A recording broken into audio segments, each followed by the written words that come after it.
Anam yaxşı oldu. Bir basıp kalsa armanın yoğunu.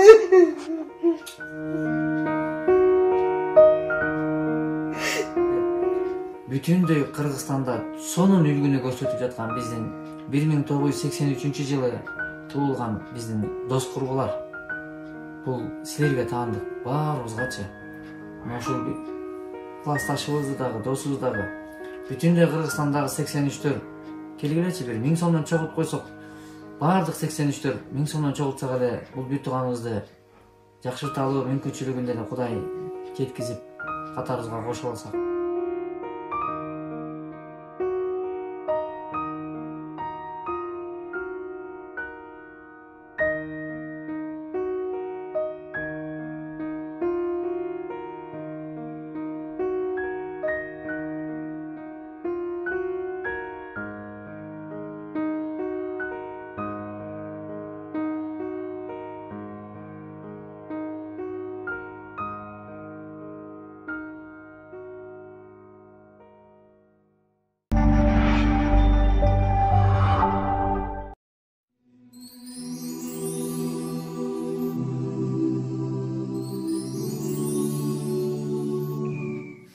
Assalamu alaikum, урматтуу достор, мекендештер.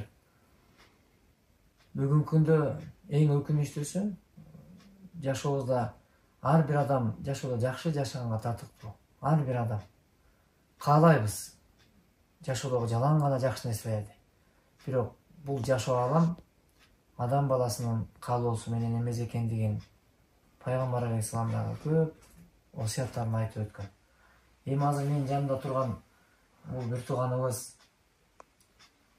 ушу басып жүрүп баса албай, чогуу биргеликте кабар алсак, мен ушул өтүнүч боюнча келип отурам азыр. Өзүңөр айтсаңар, бир тууган. Диагноз кандай деп коюлду, анан канча убакыт болуп калды бул дат менен алышып атканга? Алышып атканга 1 жыл 9 ай болду башталыш.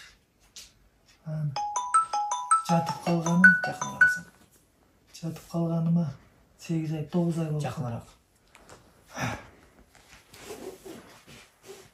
Нерв дешет, нервден эмес, больницага барып жаттым.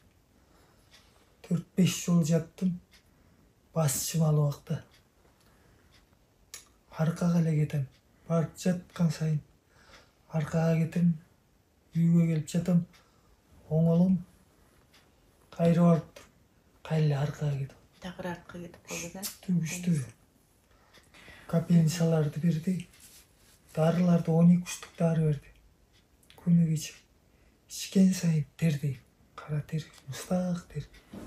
Айтсаң врачтарга. Жакшы болосуң, ушинтип жакшы болосуң эле дейер. Сизден жана диагноз аныкташ үчүн жүлүндөн 2 жолу алды деп атасыз, Жүлүндөн 2 жол, 1 жылдын ичинде 2 жолу алып чыгышты.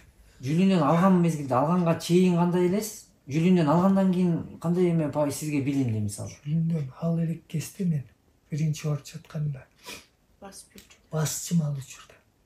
Адимкидей эле туалетке басып барчы. 9 этажга чейин жөө басып чыкчым ал убакта. Кадимкидей басчым. Адан кийин эле жүлүндөн алгандан кийин сен чыгарып жиберишти больницадан. Даже эмемди берген жок, припискаларымды. Больничный келип аласың. Барсам уже отпускка чыгып кетип калыптыр ошол врач. Таласка келип анан кийин 5 ай жатып. Анан кийин кайра бул апамга алып барды. Баргандан кийин дагы жүлүндөн алабыз деди, жүлүндөн алды. Мына ушинтип эле жатып калдым. Бир картаң бир врач келди. Ошол чыгарды менин диагнозумду. Башка эч ким чыгара албагойду. Не бир балекет дегенди.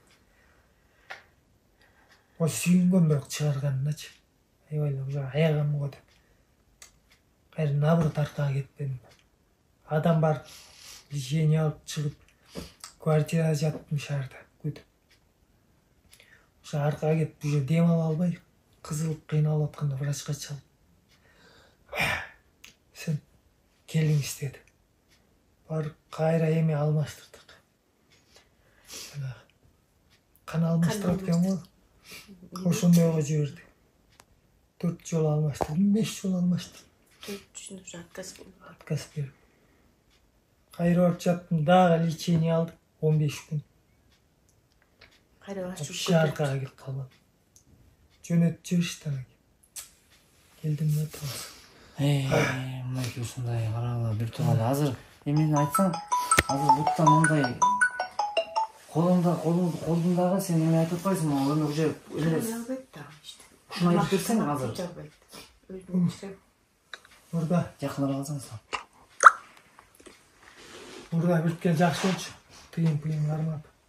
Азыр вообще мондо бирдекен кармайын да аракет кылып, тырышпат ушу боюнча. Мындай кылсаң, бош кой берсең, мынтип кыймылдайт. Кармаганга келгенде эле тырышып калат да ушу. Вообще. Ошону кармайын десең, колуң башкага кетип, эме болот. Анан тырмак келип, но тырмактарым тийсе дагы эле ийне сайгандай болуп атыштырат. Кожа ошондой чувствительный болуп калды алар.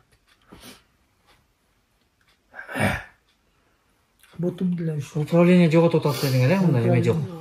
Азыр колума кечинде жатсам төшөккө светти өчүрүп үстүн жаап отурган болсо, колум каякта экенин билбейм. Чаппайт. Көзүм менен көрүп туруп анан тартып чыгарам. Анан моглар частар. Вообще шалактай берет. Кечинде жатканда бияка бир кетет, төшөктү кармап тартсаң бетиңе келип тиет. Ошо кыйналасың да могу эмес. Бул сөөктөрүм аябай азыр. Сөөктөр ооруп атат ошо. Жер көп болду ушкачы. Ушу жерде бирдеке турган сейт. Тамакты көп жей албайм. Айда чайнап жутам. Дем алганым аябай кыйын. Үнүм чыкпай калды, бурункудай болуп такыр эле.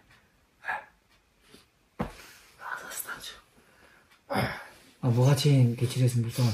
Буга чейин эмне менен алек элең жашоодо? Буга чейин эмне жумуштан? Такси алчу.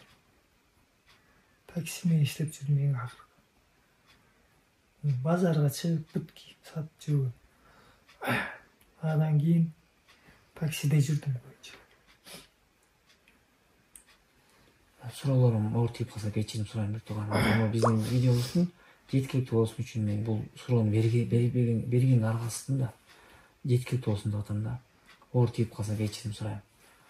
Ошол ушундай айтсаң азыр кайрылуу кылыпчы, мисалы ошол эле басып жүргөн күндү сагындым да мисалчы. Азыр мисалы ошол күнгө бир кандай кусалык бар, ушул тууралуу айтып берсеңер, анан элге кайрылып. Билбейм, айта албайм. Канча болуп калдык. Чыкпай калмады. Бүтүн деле үзүп калды. Бүтүн Аллах Таала жардам берсин биртоган. Үмүтсүзүк бирге шайтанга таандык да. Биз үмүт мененбиз биртоган, эч антип үмүтпө. Билесиңби, мына канча адамдар кайрылып, канча адам үмүтсүз.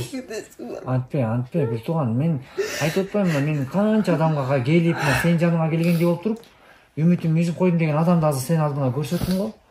Бүгүн алар жашап атат. Ийгиликке жетти. Жакшылык келип жашнакка жашап атышат. Ошол күндү насип кылсын Аллах Таала. Мына урматтуу биртоган. Көрүп туруп, кечине болсо да эме алса, урматтуу биртоганда, биз жашоодо баарыбыз эле конокпуз да. Аз күнчөлүк өмүрдөбүз. Баарыбыз эле жашнакка жашабыз келет экен. Басып жүргөн, күнүн сагынган мекендешип отурат биздин жаныбызда. Мен бүгүнкү күндө 41 жашта экен, биз экөөбүз тең экенбиз, классташ экенбиз, курбу экенбиз. Эми эмнени айткым келет могу жерде? Эненин мына жарык дүйнөгө алып келген эне көз жаш төгүлүп турат. Эч бир энеге, атага баласынын жамандыгын, кыйналгандыгын мындай көрсөтпөсүн. Ата эне үчүн өтө оор нерсе экен да, биртугандар бул балалуу ата эне жакшы түшүнөт. Мен айтайын дегенимче, мына карап турбагылачы, мына экрандагы реквизиттерчи, мына ушул үй бүлөгө таандык. Азыр мына диагноз аныкталбай эле, мына мен ушул нерсени аябай катуу баса белгилеп айткым келет. Биздин Кыргызстандачы, мен айтсам жаман көрөт, баягы туурасын айтып тууганга жакпайсың деп айтат кыргызда. Анан туурасын айтсаң эле чыга калып эле азамат деген эмне экен, врач болуп кетиптирби, анан эмне кыйын болуп кетиптирби дешет. Мен кыйын эмесмин. Бирок бүгүн мына бул бир туугандын жүрүндөн суу алгандыгы бул өзү чоң маселе. Муну түшүнгөн адамдар түшүнөт. Бирок точно так диагнозун аныкташ үчүн алган жүрүндөн 1 жылда 2 жолу алышлык бул чоң ката. Менин түшүнүгүмдөчү. И бул жерде мына больницага барып адамдар жакшырып келип аткан болсо, бул бир тууган жашынакай барып жакшыра албай келет. Жашынакай бияктан тамак ашын ичип, ирденип больницага барам дейт. Кайра оңбой кыйналып кайра келем дейт. Бул не деген акыбал? Ошон үчүн бир туугандар жоопкерчиликти бекем карасак, ошол врачтарга деле, биздин медиктерге деле айтар элем. Бирөөнүн баласы, бир үйдүн атасын мындай бир инсанды карап атам деген бир түшүнүк болсо абдан жакшы болот эле да негизичи. Ошо эмне дейсиз, баары эле ушу үмүтүбүздү үзгөн жокпуз да. Мынакей таптык, таап атабыз дедиңиз. Ошондо ишендим да, мен ишенип эле чуркап аттык. Частныйына да барып аттык. Кыл дегенин баарын жасап аттык. Кымбат уколдорду алып аттык, капельницаларды. Артка вообще эле шалдырап анам кетип калды. Анан баары деле үмүтүмдү үзгөн жокмун да мен алардынчы. Жакшы болуп кетебиз деген ой болуп атат. Бага жакшыбыз десек, бул айтат, жок, кайра артка кетип атпаймынбы деп. Эми ушинтип анан жакшы болуп кетесиң деп айткан, врачтардын айтканын айтам буга. Кайра муну көбүн неметип. Баарын кылдык, барбаган жерибиз калган жок. Кыргызчылыгын да кылдык, бүт-бүтүгүн кылдык. Эми билбей калдым эми каяка барышты эле, ошону ойлоп. Ушу Индияга жакшы аппарат бар экен деп ошо жака апарсак болот деген үмүт бизде. Азамат кабылып кетейин, ушу жардам берип, кыргыз элимизге жардам берсе, ошол жака апарсам, диагноз чыкса, жакшы болот. Bir basıp kalsa armağım yok ne?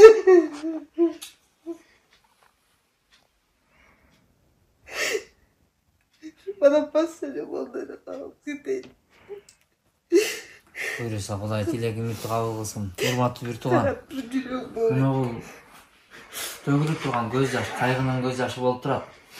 Бирок балким видеодон көрүп атып, дагы мындай бир жүрөгүңөр ооруп тургандыр. Эгер көзүңөр менен бул жерден келип көрсөңөр, таптакыр башкача түшүнүктүү болосуңар деп ойлойм да. Анткени мен ыйлаган кыргызды көрүп, ыйлаган энени көрүп, жүрөк ыйлайт да, жан дүйнө ыйлайт. Анан кантип жардам бербей коесуң, чакырса кантип келбей коесуң, айда жок.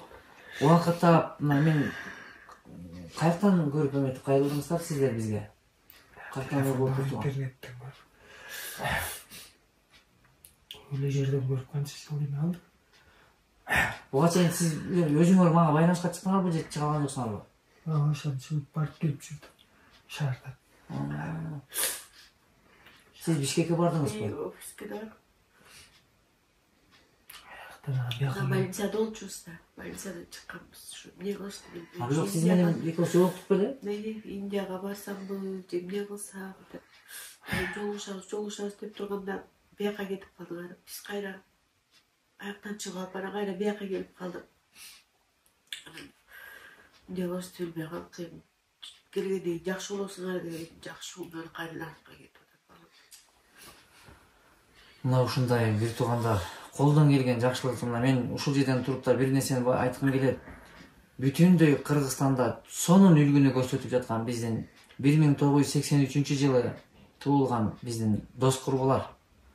Бул силерге таандык, баарыбызгачы. Мына ушул классташыбызды дагы, досубуз дагы.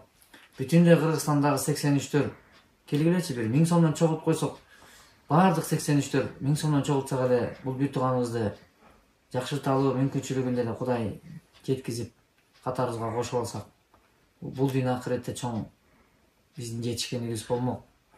Анан менин колуман келгенин мен жасайын. Көрүп туруп, видеону бөлүшүп коюшту, жакшы комментарий жазып, энеге болгон, уулуна болгон, эне менен баланын сүйүүсү канчалык экенин айтпасак деле силер билесиңер. Бирок ушул жерде азыр сиздин сунган колуңуз бир эле адамды эмес, бир канча адамды кубандырып, сүйүндүрөт. Ошон үчүн мен ишенем, биз кыргыздар кыйынчылыкта таштаган эмеспиз бирибизди. Мен таштабайбыз деп ойлойм. Анткени буюрса аракет кылып, эртерээк документтерди бүтүртүп, каражат маселе топтолуп, анан Индияга баргандан келгенге чейин каралып камтылып, анан ушул алдатпай, кыйналтпай, жана жол жебелде алгандар көп. ошентирбей жакшы барып келишин, анан дуа кылып коюңуздар, көп дуа кылыңыздар, намаздарда көп дуа кылыңыздар, тахажжуд намаздарда дуа кылып коюңуздар. Мына ушул бир тууганыбыздын дагы көзгө көрүнгөндөн көрүнбөгөн күчтүүлүк кылат да. Ошону көп дуа кылып койсоңуздар, Кудай буйруса, бата менен эл, жамгыр менен жерге көрөт дейт го.